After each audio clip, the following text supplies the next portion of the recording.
बोलिए प्रेम से श्री सद्गुरु महाराज की जय। हम लोग सब ओर से ख्याल को मोड़कर उदार हृदय से गुरु महाराज जी का जय जयकार बुलंद आवाज में करें। बोलिए श्री सद्गुरु महाराज की जय। उपस्थिति के अनुसार हमको लगता है कि कमी हो रही है जय जयकार में, इसलिए थोड़ा और जोर से बोलिए श्री सद्गुरु महाराज की, श्री सद्गुरु महाराज की जय। अखंड मंडलाकारं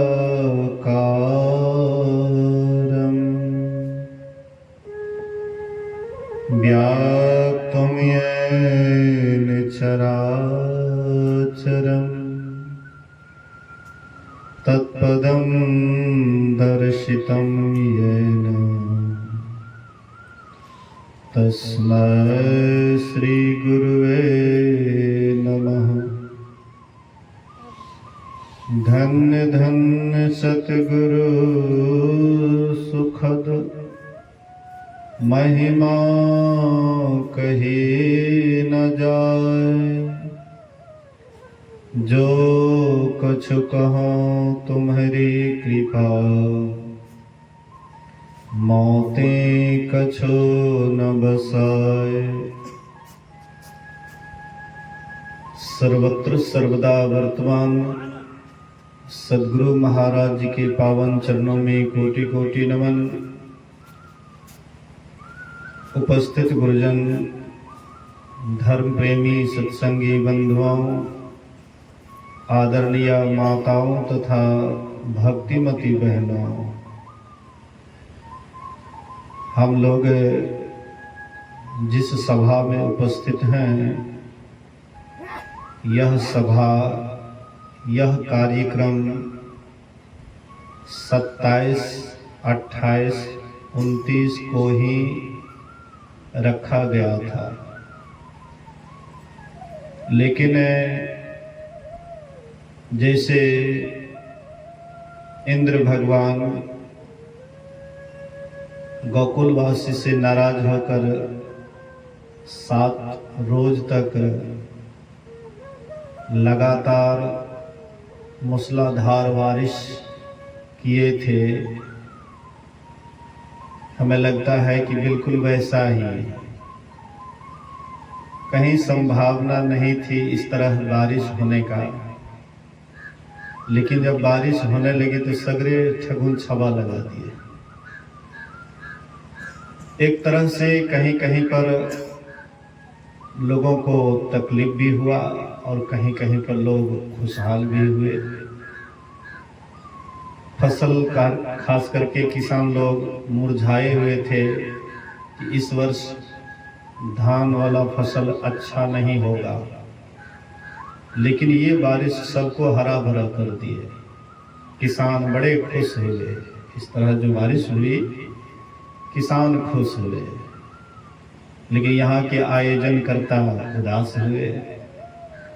बड़े इसके अंदर में विकास जी 2019 में अपने आश्रम पर एक विशाल आयोजन हुआ था।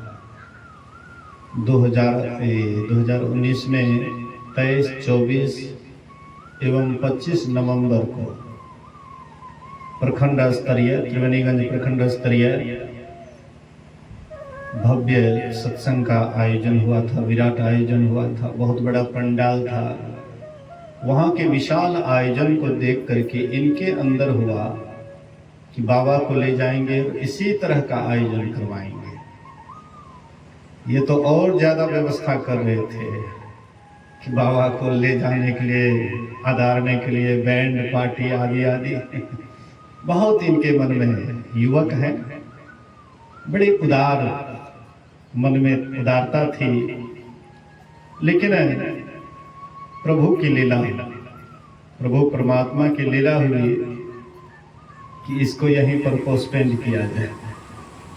और होते होते पंडाल लगा हुआ था और आयोजन नहीं हो पाए। इनके अंदर में ग्लानि हो रही थी, तो ये हमने इनवाइट किए कि 30 तारीख को आइए सत्संग कर दीजिए, लेकिन मैं कहीं पर इंगेज था, कहीं पर समय दिया हुआ था। कहते थे एक को समय कम से कम आई है, बोले कि नहीं, कहीं चले गए हैं, वचन दे दिए हैं, बीच में छोड़ करके जाना उचित नहीं होता है। तो होते होते मैंने कहा कि 2 तारीख को हम खाली हैं, तो ये सोच विचार करके 2 तारीख को आज के दिन धन्य घड़ी जब सत्संग, गोस्वामी जी कहते हैं वह घड़ी धन्य है जब हम आपको सत्संग मिलता है। सब दिन ये सब नहीं मिलता है। सुतदारा अरु लक्ष्मी पापी के घर होए, लेकिन संत समागम हरि कथा तुलसी दुर्लभ। कहते हैं कि आपको संसार की प्रत्येक व्यवस्था सबके सब अनुकूल हो जाए, लेकिन इस तरह का सभा शायद नसीब नहीं होता है। इसलिए भगवान शंकर माँ पार्वती से कहते हैं, गिरिजा संत समागम। हे पार्वती, संतों के समागम के समान अर्थात सत्संग के समान संसार में दूसरा कोई लाभ नहीं है। इसके समान और दूसरा लाभ नहीं। लाभ तो बहुत है, हालांकि हम आप सांसारिक लाभ को ही विशेष स्थान देते हैं। किसी को धन मिल जाता है तो वे फूले नहीं समाते, किसी को बेटा मिल जाता है तो वे खुशहाली से नाच उठते हैं। मतलब सांसारिक लाभ को ही हम लाभ समझते हैं, लेकिन ये लाभ तत्काल के लिए लाभ होता है, क्षणभंगुर लाभ होता है। एक दिन यह लाभ हानि में बदल जाता है। आपको पुत्र मिला है, एक दिन पुत्र से वियोग हो जाएगा। आपको धन मिला है, एक दिन धन से वियोग हो जाएगा। सुंदरी पत्नी मिली है, उससे भी आपको वियोग हो जाएगा। लेकिन एक सत्संग है, ज्ञान ध्यान की बात है, ये आपका सब दिन साथ देंगे, कभी साथ नहीं छोड़ने वाला है। यहां भी, यहां से जाइएगा परलोक, वहां भी अगर आपका सच्चा कोई साथी है तो यही सत्संग ध्यान ही आपका साथी है। लेकिन हम सच्चा साथी को छोड़ करके नकली साथी के पीछे दिन रात दौड़ लगाते हैं, संसार के पीछे दिन रात दौड़ लगाते हैं। लेकिन संसार में दौड़ने वाले दौड़ते दौड़ते थक जाते हैं और अंत में मिलता क्या है? कुछ आदमी 4 व्हीलर से रास्ते सफर कर रहे थे, तो एक बोर्ड पर लिखा हुआ था कि आगे रास्ता बंद है, आगे रास्ता बंद है। तो वे गाड़ी से उतर करके झांकते हैं तो देखते हैं कि एकदम रास्ता तो चकाचक है, रोड तो एकदम बढ़िया बना हुआ है। और फिर ये लिखा हुआ है, बात नहीं माने।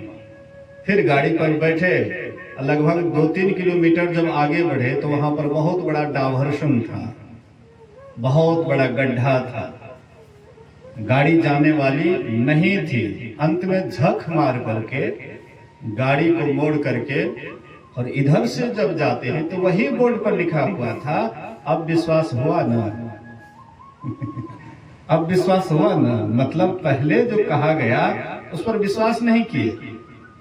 तो हम आप भी संसार की तरफ, विषयों की तरफ खूब तेजी से भागते हैं, दौड़ लगाते हैं।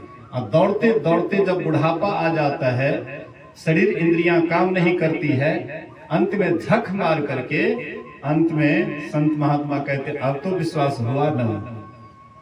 लेकिन तब तक में तो आपका समय ही खत्म हो जाता है, तब आप कुछ करने के लायक नहीं रहते। जब आप कुछ करने के लायक रहते हैं तब आपको साधु महात्मा का बात बढ़िया नहीं लगता है। लगता है देखिए तो ये लोग चले गए ना, हट करके हैं, गाए बजाए और उसके बाद खाली कर दिया, अच्छा नहीं लगता है। खग जाने खग ही की भाषा, सबको सब बात प्रिय नहीं लगता है। जिसके रहस्य को जो जानता है वही उसको मानता है। बाद बाकी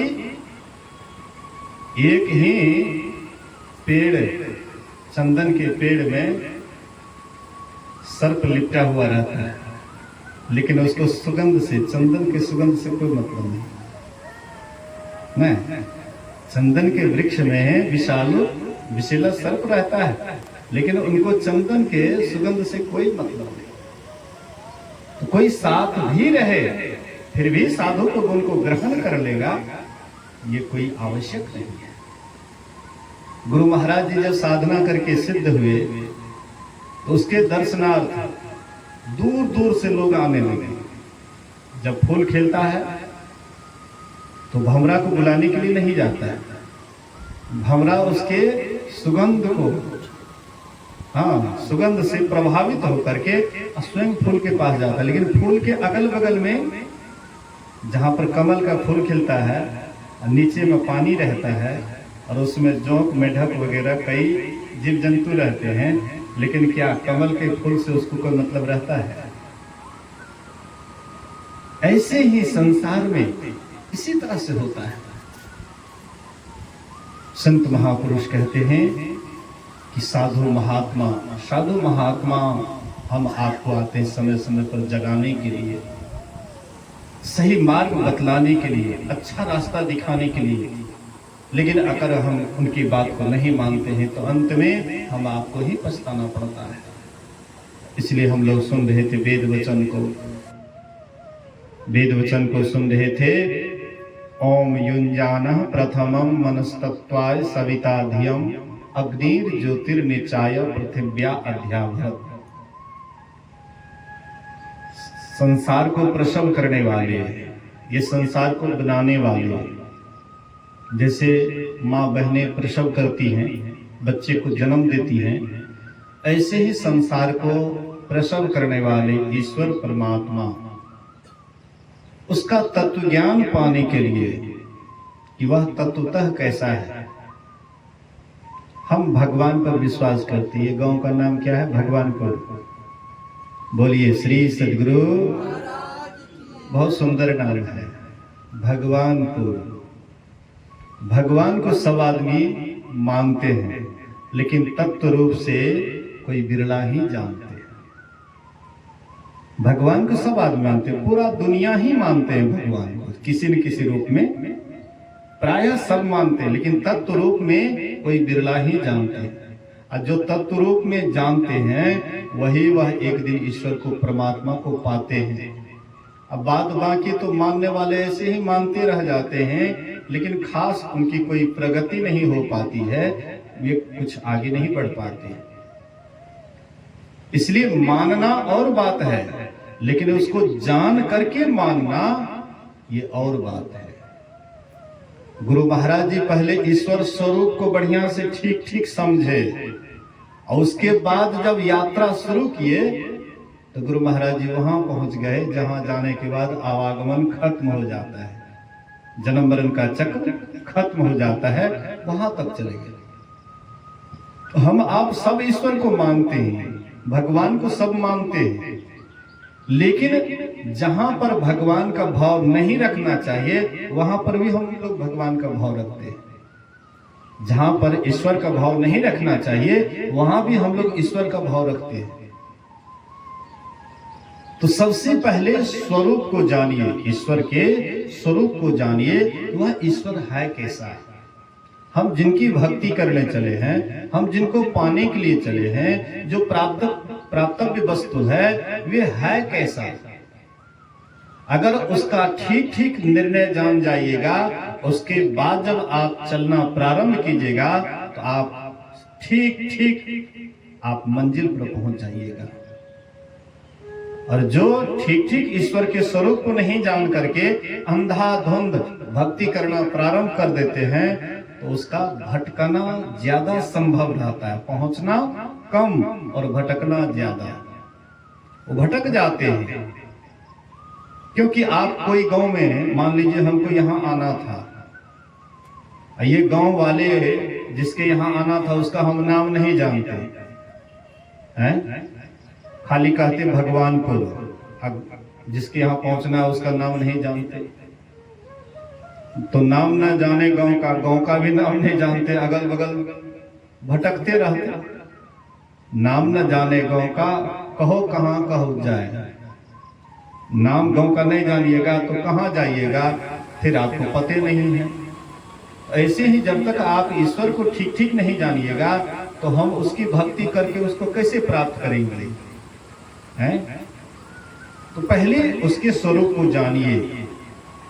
ईश्वर को लोग सोचते हैं कि इसी आंख से हम ईश्वर को देखेंगे। लोगों के मन में है इसी हाथ से हम भगवान को छुएंगे, इसी आंख से देखेंगे, इसी कान से उनकी आवाज को सुनेंगे, यही नाक से उसका गंध लेंगे।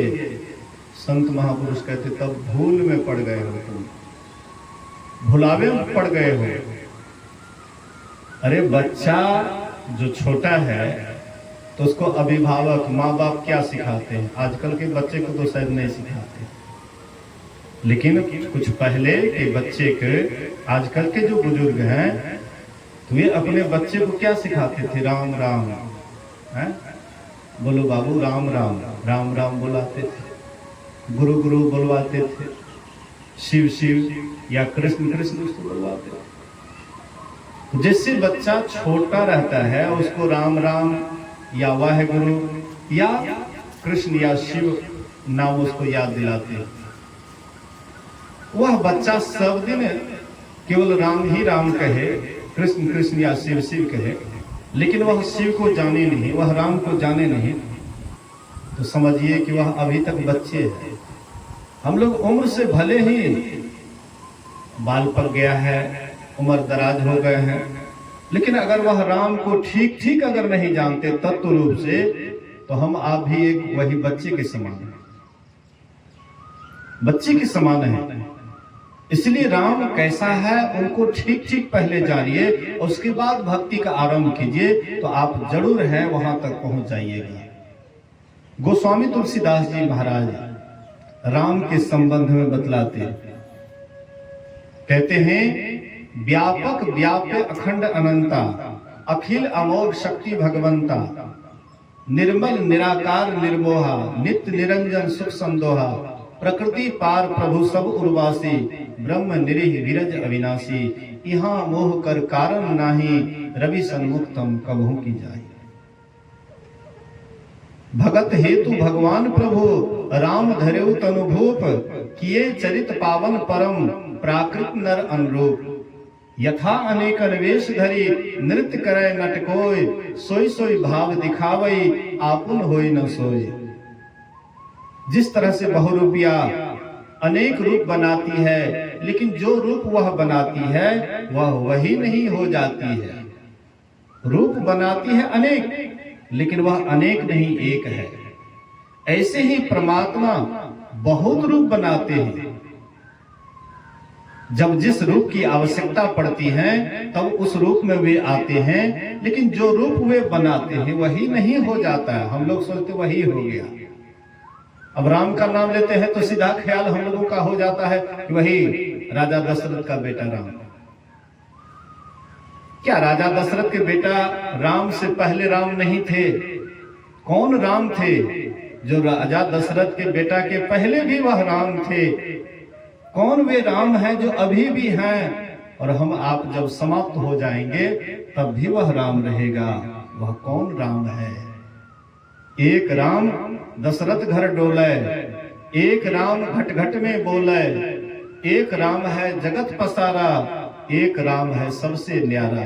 कौन राम को जानना चाहते हैं? जो सबसे न्यारा है। और वही न्यारा जो सबसे न्यारा है वही घट घट में बोलता है, वही दशरथ घर डोलता है, वही संसार का पसार किया है और सबको पसार करके फिर अपने आप में सिमट गए, सबसे अलग हो गए। संसार को चलाते हुए संसार से अलग है। वे कैसा राम है, उसको कैसे जानिएगा। व्यापक व्यापक अखंड अनंता, परमात्मा का जो भी व्याप्य देखते हैं, जड़ चेतन देखते हैं, कहते हैं कि सब परमात्मा का ही रूप है। व्याप्य भी वही है, अब व्यापक भी वही है। अचर चर रूप हरि सर्वगत सर्वदा, बसत इति वासना धूप दीजय। गोस्वामी तुलसीदास जी महाराज कहते हैं, अचर जो कहीं चलता फिरता नहीं है, जैसे वृक्ष वगैरह, ये सब कहीं जाता आता नहीं है। अचर चर चरने वाला, इधर उधर विचरने वाला। अचर चर रूप हरि सर्वगत सर्वदा, बसत इति वासना धूप दीजय। कहते हैं कि वे अचर और चर सब ईश्वर के ही रूप है, इसी इच्छा का धूप दीजिए। हम लोग क्या करते हैं, आते हैं अगरबत्ती लगा लेते हैं, ऐसे ऐसे घुमा देते हैं, हो गया। जितना कुछ भी दिखाई पड़ रहा है सब ईश्वर का ही रूप है। 5 तत्व से सृष्टि का निर्माण हुआ है। जो पहले बना वह सूक्ष्म और जो बाद में बना वह स्थूल। पहले आकाश का निर्माण हुआ, आकाश सबसे सूक्ष्म, उसके बाद आकाश के बाद हवा बना। तो आकाश का स्पर्श नहीं होता लेकिन हवा का स्पर्श होता है, मतलब आकाश से थोड़ा स्थूल हवा। हवा के बाद अग्नि बना, तो हवा का स्पर्श होता है और अग्नि को देखते भी आंख से हैं। अग्नि के बाद पानी बना, तो अग्नि से भी विशेष मोटा पानी। पानी के बाद मिट्टी बना, मिट्टी और ज्यादा स्थूल। तो आकाश से भी जो अति सूक्ष्म है, विशेष सूक्ष्म है, वह है परमात्मा। और वह सूक्ष्म को हम इस आंख से देखना चाहते हैं। देखिए तो कितनी हंसी की बात है, इस आंख से हवा दिखाई पड़ता है, इस आंख से हवा नहीं दिखाई पड़ता है, जबकि परमात्मा के सामने बिल्कुल स्थूल है, उसको हम इस आंख से नहीं देख पाते हैं। हम सोचते हैं इसी आंख से परमात्मा को देखेंगे, ये तो कितनी हंसी वाली बात है। इस आंख से आज तक परमात्मा को कोई नहीं देखा। आप कहिएगा कि ध्रुव को तो इसी आंख से दर्शन हुआ, प्रहलाद को इसी आंख से दर्शन हुआ, आप कहते हैं इस आंख से ईश्वर का दर्शन नहीं होता है। तो चाहे ध्रुव को दर्शन हो या प्रहलाद को दर्शन हुआ, वे भी मायावी ही रूप था, निर्मायिक रूप नहीं था। गुरु महाराज जी कहते थे कि ध्रुव को दर्शन हुआ है, भगवान का दर्शन हुआ, लेकिन ध्रुव के अंदर इच्छा रह ही गई। मनु शत्रुपा को भी दर्शन हुआ, लेकिन उनके अंदर भी इच्छा रह गई। सही में अगर ईश्वर का दर्शन हो जाए तो आपके अंदर रत्ती भर भी इच्छा नहीं रहेगी। चाह गई चिंता मिटी, मनवा बेपरवाह, जाको कछु न चाहिए सोई साहंसा। आपकी ऐसी स्थिति हो जाती जब ईश्वर का दर्शन होता है तो बिल्कुल चाहना ही खत्म हो जाती है। लेकिन ईश्वर का दर्शन हो और चाहना भी रहे, इसका मतलब है कि सही ईश्वर का दर्शन नहीं हुआ। अगर जब सही ईश्वर का दर्शन हो जाएगा तो फिर मतलब जो है दुख में पड़ेंगे, कष्ट में पड़ेंगे, जिसको ईश्वर का सही दर्शन हो जाए। ध्रुव को दर्शन हुआ भगवान का, अब फिर भी लड़ाई झगड़ा उसका खत्म नहीं हुआ। ध्रुव को जब दर्शन हुआ तो भगवान कहते वरदान मांग लो, तो कहते हैं कि भक्ति दीजिए। बोले कि हाँ भक्ति तो दूंगा, लेकिन तुम्हारे अंदर और कुछ चाहना है, तुम उसको छिपा रहे हो, अब मुंह से बोल रहे हो भक्ति चाहिए। तुमको राज से निकाला गया, तुमको राज से निकाला गया, इसलिए राज करने की तुम्हारे अंदर चाहना है, इसलिए जाओ पहले राज्य करो, राज करो। राज करने गए, उसके बाद राज से मन उब गया, फिर अपने भाई उत्तम को राजगद्दी दे दिए और चले गए तपस्या करने के लिए। इधर उत्तम और यक्ष में लड़ाई होती है, यक्ष उत्तम को मार दिए। ध्रुव जी को मालूम हुआ, फिर वहां से आए और यक्षराज से लड़ाई की, यक्ष से लड़ाई की। दर्शन भी हो और लड़ाई झगड़ा भी होता रहे, ये कौन दर्शन है? माथापच्ची, दर्शन के बाद भी माथापच्ची होता ही रहे, ये कौन दर्शन है? मतलब नकली। असली दर्शन के बाद सब झगड़ा समाप्त हो जाता है, सारा दुख आपका समाप्त हो जाता है।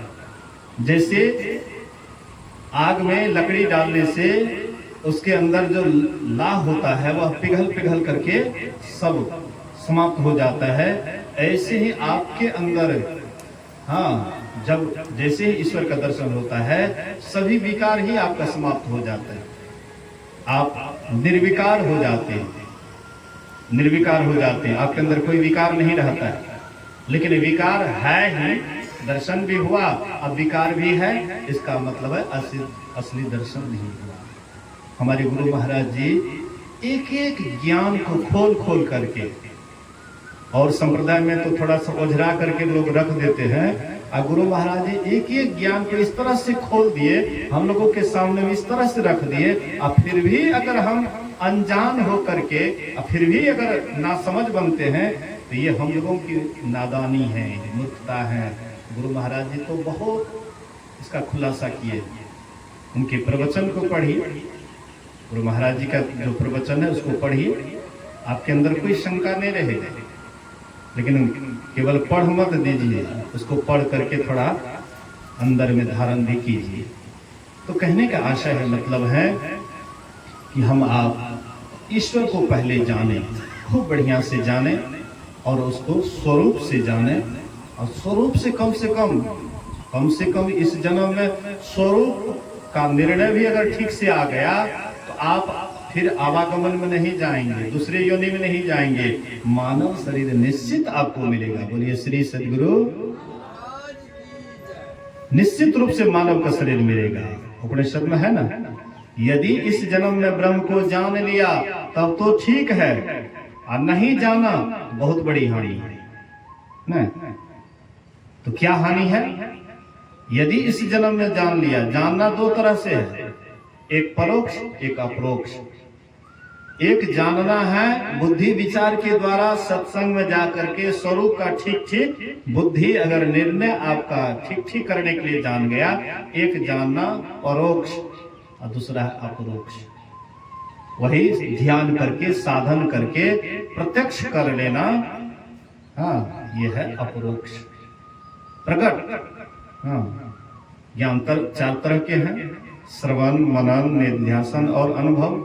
तो अनुभव ज्ञान अंतिम ज्ञान है, वो तो अंतिम ज्ञान है, लेकिन कम से कम श्रवण के द्वारा ठीक ठीक अगर समझ में आ जाए कि ईश्वर ऐसा है, उसका फालतू भटकन खत्म हो जाएगा।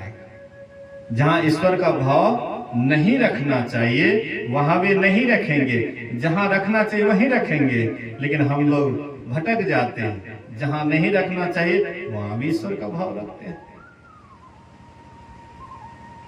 इसीलिए खूब बढ़िया से इसको समझिए, और एक दिन से न होगा, बहुकाल करे सत्संगा तब हो ही संशय भ्रमभंगा। खूब सत्संग करिए, खूब सत्संग कीजिए, और करते करते एक दिन अपने आप शंका का निवारण हो जाएगा, और अपने आप आपके अंदर में यह ज्ञान दृढ़ हो जाएगा, और साधना करते करते और दृढ़ होते होते एक दिन जब पूरा का पूरा दृढ़ हो जाएगा, तब आप साधना में प्रगति करते हुए अंत में ईश्वर का लाभ करके सदा के लिए मुक्ति को प्राप्त कर लेंगे। आदि बातें हैं, और समय अधिक हो रहा है, और कुछ कार्यक्रम है, शायद मुंडन संस्कार भी हैं, इसलिए मैं यहीं पर अपने वचन को विराम देता हूँ। आइए बेसी नहीं, एक आध भजन सुनते हैं, उसके बाद आरती की ओर चलेंगे। बोलिए श्री सद्गुरु महाराज की जय। श्री सद्गुरु महाराज की जय। श्री सद्गुरु महाराज की जय।